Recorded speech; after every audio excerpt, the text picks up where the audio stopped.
இருக்குது. கண்டிப்பாக நீங்கள் படம் பார்க்கும்போது தெரியும். சார்ல்ஸ் என்டர்பிரைசஸ்ன்னு போட்டதுக்கு நான் இந்த கேள்வி தான் நீங்கள் கேட்ட இதே கேள்வி தான் நான் ஃபஸ்ட்டு டைரக்டர் கேட்டேன். எதுக்குங்க இந்த அது சேச்சி அது மட்டும் சஸ்பென்ஸ், அது வந்து நான் கடைசியாக சொல்கிறேன் அப்படின்னு ஒரு படம் ஆரம்பிக்கிறதுக்கு கொஞ்சம் முன்னாடி தான் எனக்கு அது வந்து காரணம் சொன்னார்.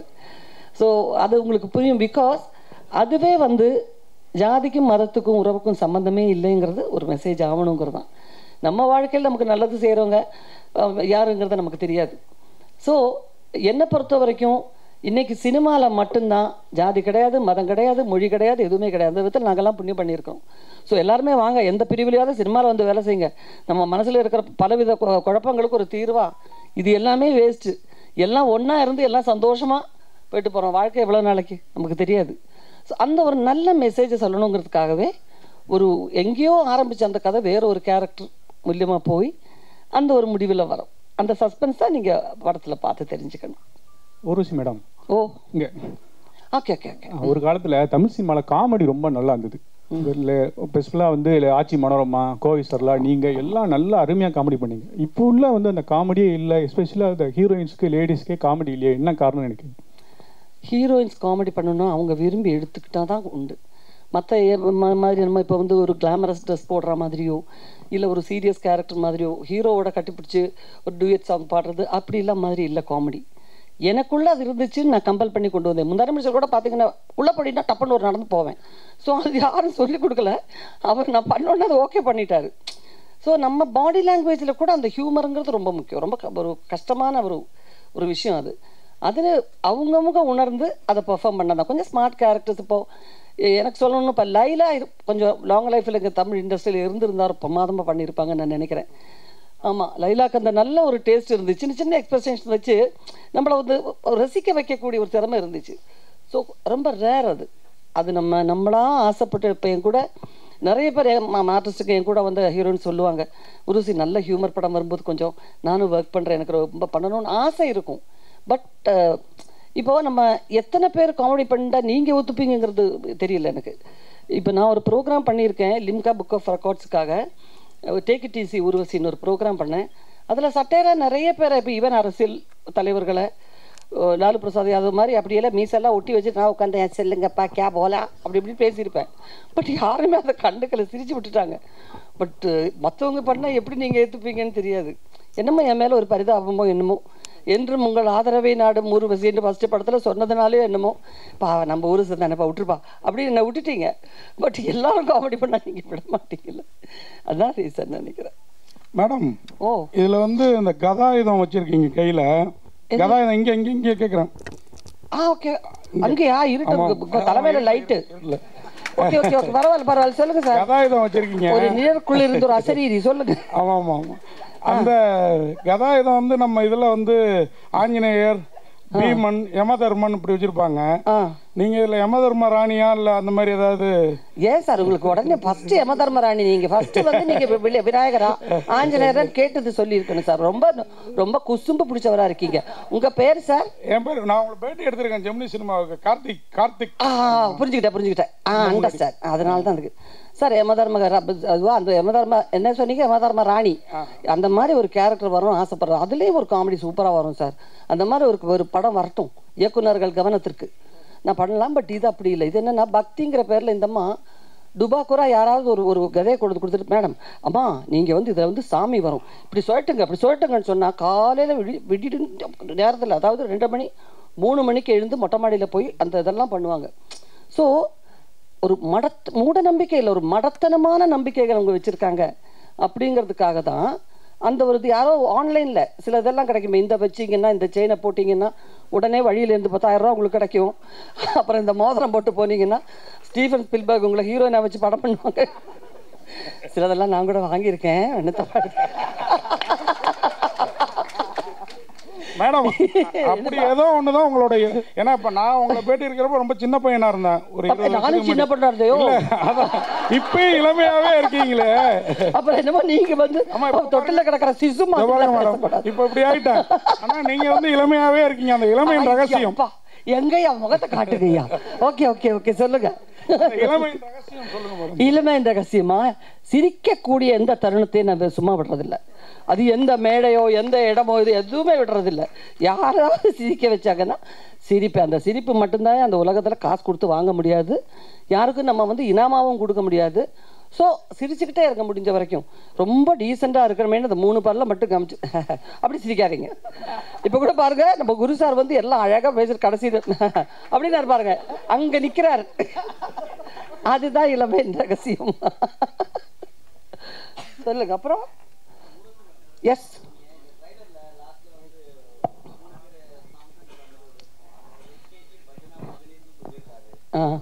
அந்த டைலாக் செட் பண்ணது நீங்க தான் பாருங்க. நம்ம ஆனந்த் உட்கார்ந்துருக்கிறாரு, அவர் தான் கேட்கணும். என்கிட்ட இதுக்கு கேட்குறீங்க, என்ன அர்த்தம் இதுக்கு எனக்கு புரியல. எனக்கு இல்ல பஜனை அப்படின்னு வருது, அதனால கேக்குறேன். எல்கேஜி பஜனை அது வந்து நீங்க ஒரு மொழியை எடுத்துக்கிற விதத்துல இருக்கு. அந்த வார்த்தை தமிழ் மொழியில உருவாகும் போது இருந்த காலத்துல நீங்க இவர் இல்லைன்னு நினைக்கிறேன் இந்த உலகத்துல. அதனாலதான் அப்படியெல்லாம் வருது, அப்படியெல்லாம் தோணுது.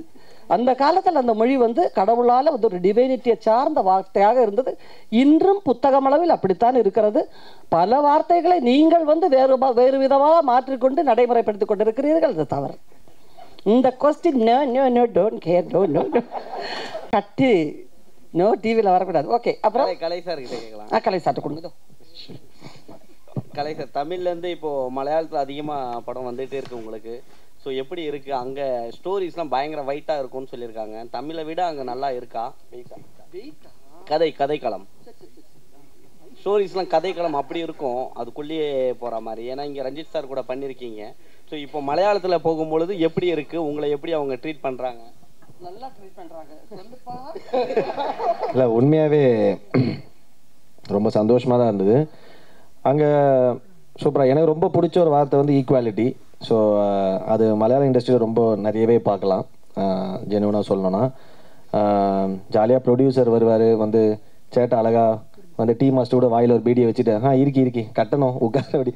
ஸோ ரொம்ப ஜாலியாக வந்து எழுந்தவுடனே ஒரு வந்தாங்க பெரிய ஆளுங்க வராங்கன்னு ஒரு எழுந்த மரியாதையோ அது நம்ம மனசார தரது ஒன்று. அப்படி இல்லாமல் ரொம்ப கொஞ்சம் ஜாலியாக ரொம்ப கேஷுவலாக எல்லாருமே ஹேண்டில் பண்ணுவாங்க. ஸோ அது ரொம்ப பிடிச்சிருந்து. அது இல்லாமல் எல்லாருக்குமே எனக்கு தெரியும், நான் நினைக்கிறேன் நம்ம எல்லாருமே சொல்லுவாங்க மலையாள சினிமாவில் எல்லாருக்குமே ஒரு ஈர்ப்பு இருக்குது. எல்லாருக்குமே மலையாளம் இப்போ எல்லாருமே அக்ராஸ் த ஸ்டேட்ஸ் எல்லா படமும் பார்க்க ஆரம்பிச்சிட்டோம். மலையாளம் மட்டும் இல்லை, எல்லா இண்டஸ்ட்ரியும் பார்க்குறோம். ஸோ அதனால் நம்மளும் மலையாளம் இப்போ என்ன சொல்லுவாங்க மலையாள படம்லாம் சூப்பராக எல்லாமே சூப்பராக இருக்கலாம். அப்படி இல்லை, அங்கேயும் நிறைய படங்கள் வருது, ரொம்ப நல்லா இருக்க படங்கள் நம்ம எல்லாருமே இங்கே பார்க்க ஆரம்பிச்சிடும். ஸோ இங்கேயும் நிறைய நல்ல படங்கள் வருது, அதில் நல்லா இருக்க படங்கள் எல்லாரும் பார்க்குறாங்க. அப்படி இருக்கும்போது மலையாளத்தில் கண்டென்ட் நீங்கள் சொல்கிற மாதிரி கண்டென்ட் ரிவானா பயங்கர ஸ்ட்ராங்காக இங்கே ஒரு சீனாக கன்சீவ் பண்ண வேண்டிய ஒரு சீனை வந்து ஒரு முழு படமாக பண்ணுற அளவுக்கு, அதுவும் என்கேஜிங்காக பண்ணுற அளவுக்கு அங்கே நிறைய படங்கள் வந்திருக்கு அந்த மாதிரி. ஸோ அப்படி இருக்கும்போது மலையாளத்துலேருந்து வரும்போது நமக்கு ஒரு கேரக்டர்ஸாக கேட்கும்போது நல்லா இருக்கான்னு கேட்டு கண்டிப்பாக ஒரு நல்ல படைப்பில் பெருசோ சின்னதோ ஒரு பார்ட்டாக இருக்கிறது ரொம்ப முக்கியம்னு நினைக்கிறேன் நான். ஸோ அதனால் மலையாளத்தில் நடிக்கிறதுல சந்தோஷம்தான். தினேஷ் அவர்களை ஃபோன் பண்ணாங்க இந்த கேரக்டர். இல்லை, அவர் ஃபோன் பண்ணி என்ன கேட்டு தான் நானே தினேஷை கனெக்ட் பண்ணி விட்டுருப்பார். என்ன ஏன் கேட்கலன்னு தெரியல. உங்களை போட்டிருக்காங்க, நீங்க பூர்த்தி பண்ணிட்டீங்களா? அவரு அது அவர் தான் சொல்லணும். நீங்க ஒரு முடிவோடு வந்திருக்கீங்கன்னு நினைக்கிறேன். இல்லை, அந்த மூலையில சீட்டை போட்டு உட்காந்துருக்கும் போதே நினைச்சேன் நான் ஓடுறதுக்கு வாட்டர்மா வேற கரெக்டாக டோர் பக்கத்தில் எல்லாம் தள்ளி நின்று கொடுங்கப்பா கொஞ்சம் அவருக்கு வசதி. அப்புறம் பூர்த்தி பண்ணிட்டீங்களேன்னு அவர் காலி பண்ணியாச்சுன்னு என்ன அர்த்தம்? கேள்வி எனக்கு புரியல. எல்லா நடிகருக்கும் அவங்களுக்குன்னு ஒரு ஸ்டைல் இருக்கு. தினேஷை பூர்த்தி பண்ணுறதுக்கு தினேஷ் மட்டும்தான் முடியும். கலையரசனை பூர்த்தி பண்ணுறதுக்கு கலையரசனால் மட்டும்தான் முடியும். ஸோ இன்றைக்கி மலையாளத்தில் ஒரு டாப் லெவலில் வந்துட்டார் கலையரசன். ஓகே, 2 மொழியும் போட்டு குல்லா பண்ணாதீங்க. கேளுங்க ஒரு மேடம். இல்லை அப்படி இல்லை, தினேஷ்க்கு ஒரு மேம் சொன்ன மாதிரி யூனிக்னஸ் இருக்குது. நானே தினேஷோட ஒரு பெரிய ஃபேன். ஸோ தினேஷ் என் க்ளோஸ் ஃப்ரெண்டும் கூட. ஸோ உண்மையாகவே தினேஷ் அவர் நினச்சி இந்த கேரக்டர் எழுதுனது கண்டிப்பாக எனக்கு புரியுது. ஏன்னா அது அந்த மாதிரி ஒரு கேரக்டர் அது தினேஷ் நினச்சினா கண்டிப்பாக பயங்கரமாக தான் இருந்திருக்கும். நானும் நல்லா பண்ணியிருக்கேன்னு நினைக்கிறேன். ஸோ கண்டிப்பாக நீங்கள் பார்த்துட்டு சொல்லுங்கள். ஒரு மேடம், மலையாள சினிமான்னு கேட்குறோம். அந்த காலத்துலேருந்து பத்மினி மேடம், அம்பிகா, ராதா, ஊர்வசி, நீங்கள், நயன்தாரா, நித்யா மேனன் வரைக்கும் தமிழ் சினிமாவில் ஊர்வசி நீங்கள் எனக்கு முன்னாடி வந்து அந்த ஊர்வசி எங்கடி இருக்கீங்க? ஓகே ஓகே, வாங்க வாங்க வாங்க. ஓகே, சரி சரி சரி. மலையாளிகள் மாத்திரம் தமிழ் சினிமாவில் ஹீரோயினை எப்படி கொடிக்கட்டி பிறக்காங்க? அந்த ரகசியம் என்ன? நானே கூட்டு வந்தேன். என்னப்பா நீங்கள் அநியாயமாக என் மேலே எல்லா பழி போடுறீங்க. அந்த காலத்தில் பத்மினி நானாக கூட்டு வந்தேன், கேஆர் விஜயம்மாவை நானாக கூட்டு வந்தேன், எல்லாம் நீங்களே கூட்டிகிட்டு வந்து இப்படி சொல்கிறீங்களே. என்ன நானாக கூட்டிகிட்டு வந்து தமிழ் படத்தை கூப்பிட்டு வந்தேன். பாகராஜ் சாரில் இப்போ கூட்டிகிட்டு வந்தார். அதனுடைய ரகசியம் நீங்கள் இங்கே தான் கேட்கணும். எங்களை கேட்டு பிரயோஜனம் இல்லை. ஃபர்ஸ்ட் ஆஃப் ஆல் நான் நினைக்கிறது என்னென்னா, அந்த காலத்தில் தமிழ் பொண்ணுங்க, டிப்பிக்கல் தமிழ் பொண்ணுங்க வர அச்சப்பட்டுக்கிட்டு இருந்தாங்க. புரியுதுங்களா? தமிழ் குடும்பங்கள்ல இருந்து சினிமாவில் வர்றதுக்கு கொஞ்சம் அச்சப்பட்டு, அப்போவும் சரி இப்போவும் சரி. கேரளா நீங்கள் பார்த்தீங்கன்னா அந்த யூத் ஃபெஸ்டிவலுங்கிறது ஒரு பெரிய விஷயம். படிப்புக்கு ஈக்குவலாக ஒரே ஒரே பையனை நீங்கள் படித்து தபலா, மிருதங்கம், கிட்டார், வயலின், டான்ஸ், பாட்டு, அதில் எத்தனை விதம் இருக்கும், ஸ்கூல் டைம்லேயே இருக்கும். அதில் ஒரு போட்டி வச்சு அதில் தேர்வு செஞ்சு அதுக்கு ஒரு மார்க்கும் சேர்த்துப்பாங்க அதில். ஸோ அந்த ப்ரொமோஷன் கலைக்கு ஈக்குவல் இம்பார்ட்டன்ஸ் அந்த காலத்திலே கேரளாவில் கொடுத்துருந்தாங்க. அதுதான் ஒரு காரணமாக இருக்குன்னு நான் நினைக்கிறேன். பட் மற்றபடி டேலண்ட் இருக்கிறவங்க யாராக இருக்கோ அவங்க கண்டெடுக்கிறது வந்து டைரக்டர்ஸ் தான். அவங்களும் தான் கேட்கணும். உங்களுக்கு பொறாமை இருக்கா அதில் ஏதாவது? அதானே பார்த்தேன். ஓகே. குரு சோமசுந்தரம் சார், சார் நீங்கள் வந்து படம் ஜோக்கர் வந்து மிகப்பெரிய வெற்றி. அதுக்கு பிறகு அந்த மாதிரியான டைரக்டர்ஸ் யாரும் உங்களை கான்டாக்ட் பண்ணலையா? ஏன்னா அதுக்கு பிறகு உங்களை பார்க்கவே முடியலையே பெரிய அளவுக்கு. இல்லை, இதில் வந்து பார்க்க முடியலங்கிறதுலாம் கிடையாது. நிறைய படம் அதுக்கப்புறம் பண்ணியிருக்கிறேன். நான் வஞ்சகர் உலகம்னு ஒரு படம் பண்ணேன். நான் ஒரே டைப்பில் ரோல் பண்ண மாட்டேன். நான் இப்போ ஜோக்கர் ஆரண்ய காண்டம் முடிச்சதுக்கப்புறம் ஊர் பஞ்சாயத்து தலைவர், அதே மீசை அதே முடியோட எங்கே போச்சு முடின்னு தான் கேட்டாங்க. அரண்ய காண்டத்துக்கு அப்புறம் சான்ஸ் கொடுக்குறவங்க வந்து அந்த முடியோட அப்படியே எங்களுக்கு வேணும் அப்படின்னாங்க. அந்த மாதிரி நான் பண்ணவே மாட்டேன். ரிப்பீட்டட் ரோலே பண்ண மாட்டேன். ஜோக்கருக்கு அப்புறம் நிறைய புரட்சி கேரக்டர் அந்த மாதிரி படங்கள் வந்தது. அதில் வந்து கதை இன்னும் ஸ்ட்ராங்காக இருந்ததுன்னா நான் ஒத்துக்கிட்டு இருந்திருப்பேன். ஸோ அந்த கதையும் பார்த்தேன். எனக்கு வந்து எல்லா ரோல்ஸும் பண்ணணுங்கிற ஆசை இருக்குது. அதாவது அது வந்து ஹீரோ தான் வில்லன் தான் அப்படின்னு இல்லாமல் நிறைய ரோல்ஸ் பண்ணணும்னு ஆசை இருக்குது. ஆனால் ஒரே ரோலை திரும்ப திரும்ப பண்ண மாட்டேன், ரிப்பீட்டடாக பண்ண மாட்டேன். இல்லைன்னா நான் ஒரு வக்கீல் கேரக்டர் வந்து இன்னும் 2 கேரக்டர் வக்கீல் பண்ணியிருந்தேன்னா நான் வீட்லேயே ஒரு வக்கீல் கோட்டு ட்ரெஸ் எடுத்து வச்சுட்டு இருக்கணும். ஸோ அப்புறம் திரும்ப திரும்ப வக்கீல் வரும், போலீஸ் வரும். ஸோ அந்த இதுக்காக நான் பண்ணல. ரெண்டாவது, நான் கூத்துப்பட்டிலேருந்து ஒரு தியேட்டர் பேக்ரவுண்ட்லேருந்து வந்ததுனால எனக்கு இந்த ரோல்ஸ்னுடைய டிஃபரன்ஷியேட் வந்து காங்கிரீட்டாக காமிக்க தெரிஞ்சிருக்குது. அதை வந்து சினிமாவில் அடாப்ட் பண்ண முடிஞ்சிருக்குது டைரக்டர் கதை அவங்களோட ஹெல்ப்போட. ஸோ அதனால நான் வெரைட்டிஸ் கொடுக்க ஆரம்பிக்கிறேன். ஸோ அதனால தான், மற்றபடி வேற எந்த பர்டிகுலர் காரணமும் கிடையாது. ஜிகர்தண்டா 2 எடுத்துட்டு இருக்காங்க, அதில் ஏதாவது வந்து வரீங்களா? நீங்கள் கூப்பிட்டா கண்டிப்பாக நடிப்பேன் நான்.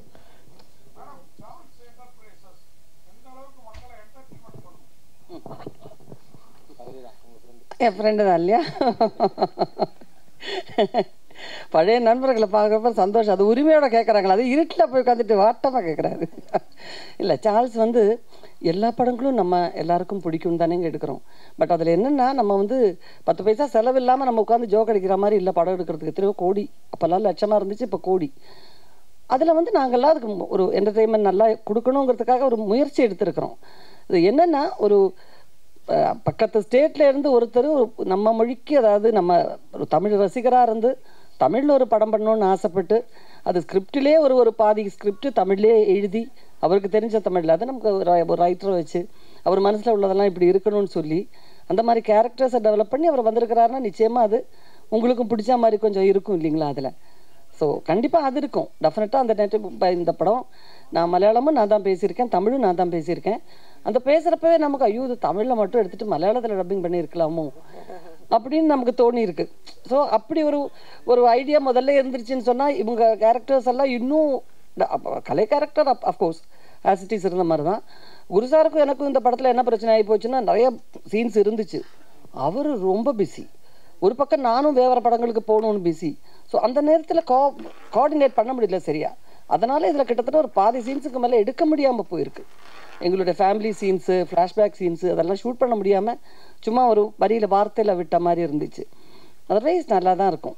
நமக்கு எதுவுமே வந்து இப்போ வந்து என்டர்டெயின்மெண்ட் ஆகட்டும், காதலாகட்டும், அன்பாகட்டும், இல்லை நம்ம சிரிக்கிறதாகட்டும் அளந்து கரெக்டாக தராசில் ஆமாம் இந்த இத்தனை % இருக்கும், 55% உங்களை ரசிக்க வைக்கணும்னு சொல்ல முடியலையே. நல்லா வரணும்னு வேண்டிக்கிறோம், நீங்களும் வேண்டிக்கங்க, பார்த்து சொல்லுங்கள் நல்லா இருந்தா. மறுபடியும் கேட்குறாரு சார், ஒரு நிமிஷம் சார். உங்கள் பேர் என்ன சொல்லுங்கள்? இது பாலாவா? என்ன பாலாப்பா? ஒயிட் பாலாவா? மைக் பாலா, அதை சொல்லுங்க. அதை முதல்ல சொல்லி இருக்கலாம்ல.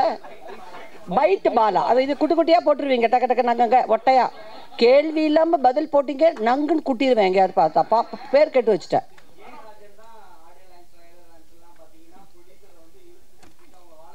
கரெக்டுப்பா. ஆமாம் கரெக்டுப்பா. அது பிறகு நீங்கள் தான் சொன்னீங்க. இப்போ ப்ரொடியூசரை பற்றி எல்லாருமே சொன்னாங்க, என்ன மட்டும் கரெக்டாக குறி வைக்கணுங்க. என்ன அர்த்தம்? பாக்யராஜ் சார் பேர் முருங்கா. ஓகே, நீங்கள் வச்சுக்க உங்கள் இஷ்டம். இல்லை, இது உண்மையான ஒரு விஷயம் பாலா. நாளைக்கு நீங்களே ஒரு ஷார்ட் ஃபிலிம் சேனல் நடத்துறீங்க போல இருக்கு. ரொம்ப சந்தோஷம். அதில் ஒரு சின்னதாக ஒரு குவாலிட்டியாக ஒரு படம், ஒரு 10 நிமிஷம் படம் எடுத்து பாருங்கள். அப்போ உங்களுக்கு தெரியும். அதில் ஒரு 4 பேரை வச்சு 4 சாப்பாடு வாங்கி கொடுக்குறதுலேருந்து ஒருத்தன் சிக்கன் கேட்பான், ஒருத்தன் மட்டன் கேட்பான். புரியுதா? நான் வந்து அங்கேருந்து தாஜில் தான் சாப்பிடுவேன். கலை வந்து அந்த பக்கம் வந்து முனியாண்டி விலாசிலேருந்து தலைக்கறி வாங்கிட்டு வாங்கன்னுவாங்க. முனியாண்டி விலாசுக்கு ஒரு வண்டி போகும், தாஜுக்கு ஒரு வண்டி போகணும். இப்படி இத்தனை பேரையும் வச்சு படம் எடுத்து ரிலீஸ் பண்ணுற காலத்தில் வந்து பெரிய செலவு பாலா. புரியுதா? ஸோ அந்த மாதிரி படம் எடுக்கிறதுக்கு ஒரு ப்ரொடியூசர் இல்லைன்னா ஊர்வசிக்கு எவ்வளோ இது இருந்தும் நம்ம என்ன பண்ணுற டேலண்ட் இருந்தும் பிரயோஜனம் இல்லை. படம் எடுக்க ஆள் இருக்கணும்ல. எல்லா ப்ரொடியூசர்ஸையும் நான் வந்து பாராட்டுவேன். அதுக்காகவே ஒரு படம் ப்ரொடியூஸ் பண்ணி பார்த்துட்டு அதனால் அதுக்கப்புறம் ரொம்ப நல்லா பாராட்டுவேன். புரியுதா? ஓகேவா? டன். அடுத்த அட்டாக் வந்துச்சு.